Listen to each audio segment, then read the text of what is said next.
I bring you greetings from the Cathedral of St. Mary's Basilica. First of all, I'm very disappointed about the fact that our weekend has been canceled because of the storm. I'm reminded of the story of the storm when Jesus is in the boat asleep.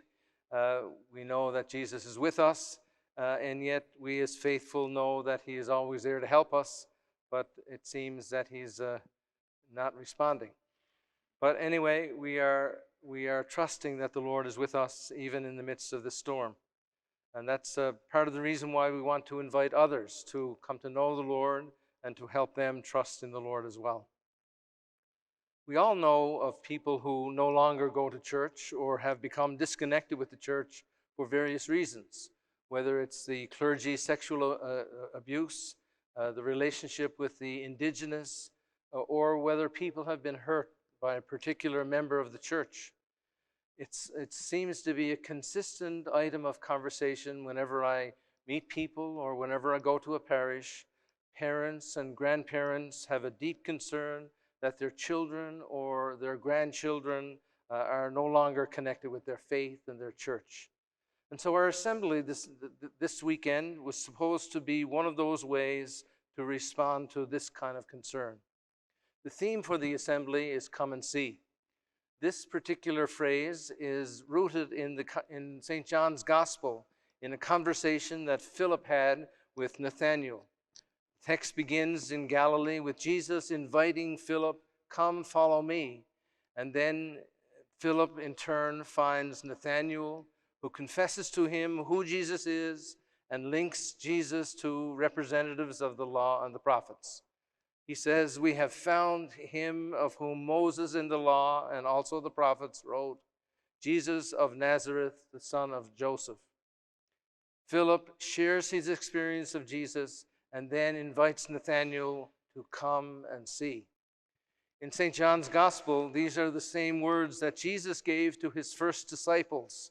When they began to follow Jesus, they wanted to know where he lived. And so Jesus says to them, "Come and see." These two words focus on two things for us in our assembly this year. First of all, an invitation, and secondly, a promise. The word come is really a part of that invitation, and to see is really an invitation to recognize that there's an element of promise found in our assembly. And so our whole assembly is focused on these two words, come and see. We will focus, as I reflect this morning, we will focus on invitation and then on the promise of what we might see and experience. So first of all, invitation. Invitation happens to us in a number of ways. We have all been introduced to Jesus by someone in our lives, whether it's a parent or a priest or a religious, a friend, a spouse.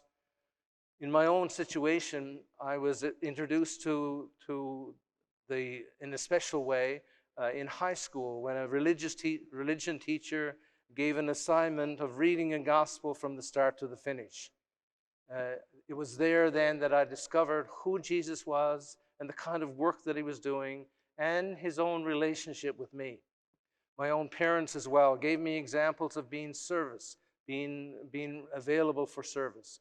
My mother was a nurse and my father was a pharmacist, and both of these were ready to be of service to people when they were in need. In my early 20s, then, I had a real experience of the Lord speaking to me where the scriptures spoke, especially the letter to the Romans, spoke directly to me. It was a real experience of God saying words to me, and especially words of love. As I reflect on those experiences of invitation, I invite you to be aware of who introduced you to Jesus and what difference has that made in your own life. Not only have we've been introduced to the Lord, but also we have introduced others to Christ. In moments of difficulty, we've also helped people know that the Lord is with them. My own experience in ministry, especially in funeral times, there's a real sense that people want to know that the Lord is with them, even in the difficulty of death. Through the sacrament of penance, I've had lots of experience of people coming to know the Lord and being introduced to the Lord through that sacrament. And so we've all had that experience of introducing others to Christ. And that's what we need to really focus on for this assembly this year. There are a variety of ways to introduce Jesus to others. It's not just about knocking on doors and standing on street corners.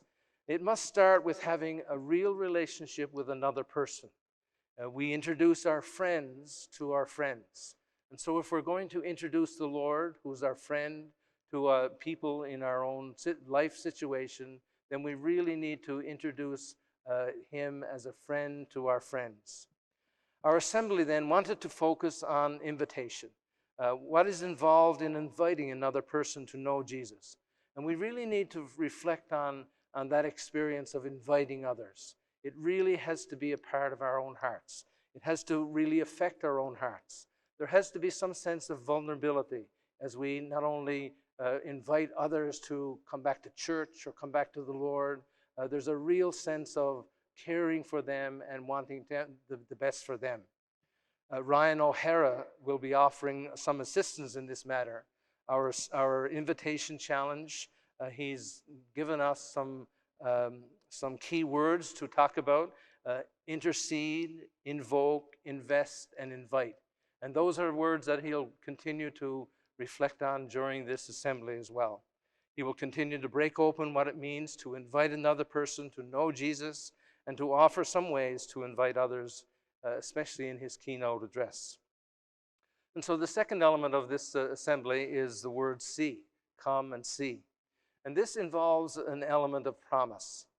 This fall, all our parishes have an entry point, something to invite people to so that they can discover or rediscover who Jesus is, how Jesus loves them, how Jesus is important in their lives. And this is absolutely fantastic, that every parish will have some kind of session on evangelization. We will be offering some kind of a program or initiative over the next few months. And if we think about that, in 20 parishes in the whole diocese, we'll be offering these series of evangelization. Then we realize that the whole diocese is focused on this experience of making sure Jesus is known and deepening our own relationship with the Lord. Opportunities in every parish then to come to know the Lord. And so we need to be clear on what evangelization is. If we're going to be dealing with evangelization, then we need to focus on what it is. It really is that spark or excitement of knowing God, or knowing that Jesus really loves me and cares for me. And it's a deep-rooted experience of knowing that I am loved and it can't be taken away. So no matter what happens in our lives, there's always that experience of Jesus always loves me. No matter what kind of ways that we fall, no matter what paths we take, Jesus always loves me. That's the real experience of evangelization. And so evangelization needs to be deepened as we continue to know the Lord, but it begins with that experience of a spark or real excitement. And so we have lots of experiences of that in our own lives. I have lots of experiences. So for instance, last night I met with the 7 leaders of the CCO, the Catholic Christian Outreach here in the diocese. And these 20-year-olds, each one of them talked about their own relationship with the Lord, how the Lord loved them, how that changed their lives, and it was a real experience of evangelization. In fact, I also get lots of experience of evangelization when I get letters for confirmation.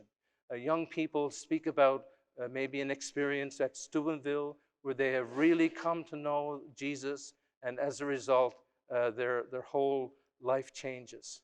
Or it might be people in RCIA when they know how the relationship with Christ changes their whole way of life, and as a result, they want to become a part of the church.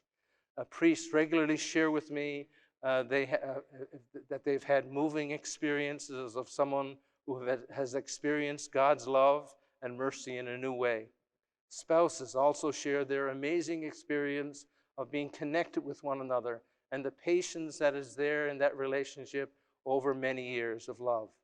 Priests are excited when people respond to a new program or initiative in the parish. And so there's lots of ways that we experience moments of evangelization that we need to deepen, and that's what this weekend was about. Not only this weekend, but these initiatives of evangelization in every parish of the diocese. And so it's absolutely amazing how God is working in this diocese, and I'm extremely grateful for all those in ministry as we call people to these new relationships with the Lord. I deeply appreciate this ministry, and I would like to encourage you in your own ministry. Often it's draining and we do not see the results, and we need to be sensitive to how God shows us when growth is happening.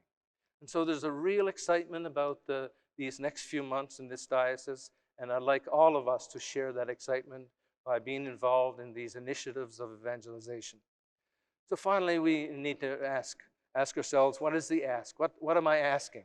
I'm asking that parishioners of every parish to take seriously this call to come and see. First of all, I expect a large percentage of parishioners to have a real awareness of what it means to invite others, a real concern for other people's well-being. It's not a matter, and it's real a matter of the heart, to enlarge our hearts to include others. Not just to fill up our churches again, but to really invite people into a welcoming community. We really need to be grateful for the ways that people have grown in faith, and I really want to encourage anyone who is involved in this invitation to call.